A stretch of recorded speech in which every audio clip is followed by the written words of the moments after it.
বাউল ঠাকুরের আকরা, মির্জাকান্দা, সিরাজদি খান, মুন্সিগঞ্জ।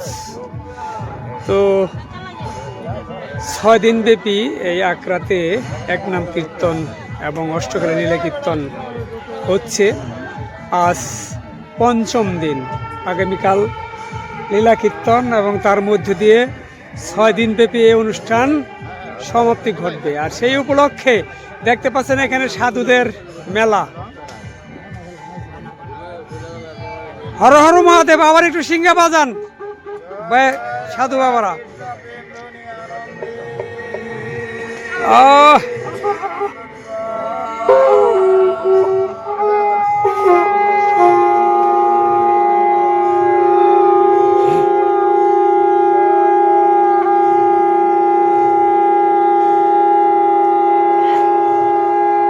সেই সেই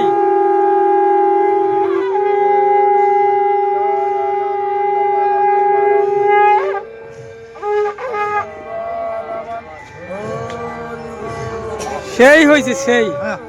তো ভক্তরা এখানে যাদের দেখতে পাচ্ছেন এরা কিন্তু সবাই বাবা ভোলানাথের ভক্ত। সেই ভোলানাথের সাথে থেকে তারা তাকে স্মরণ করে এখানে ভোলানাথের যে প্রিয় প্রসাদ, কি বলে প্রসাদের নামটা যেন কি, এটার একটা সঠিক সুন্দর নাম আছে না, কি জেনে বলে সাধু বলেন তো?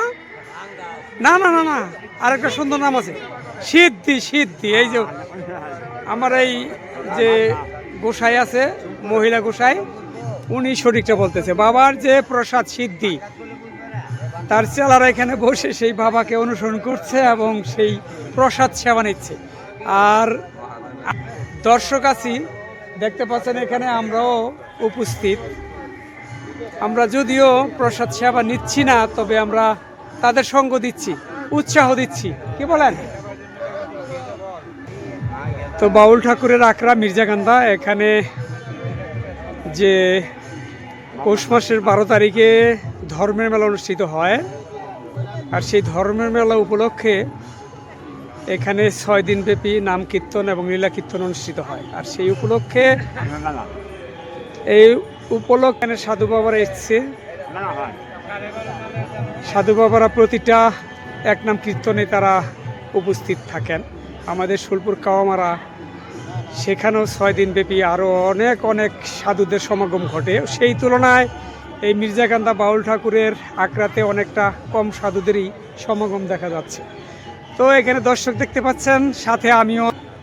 তো ভিডিওটি এখানেই শেষ করলাম, সামান্য একটু ভিডিও আপনাদের দেখালাম। তো ভক্তরা সবাই ভালো থাকবেন, সুস্থ থাকবেন, নমস্কার।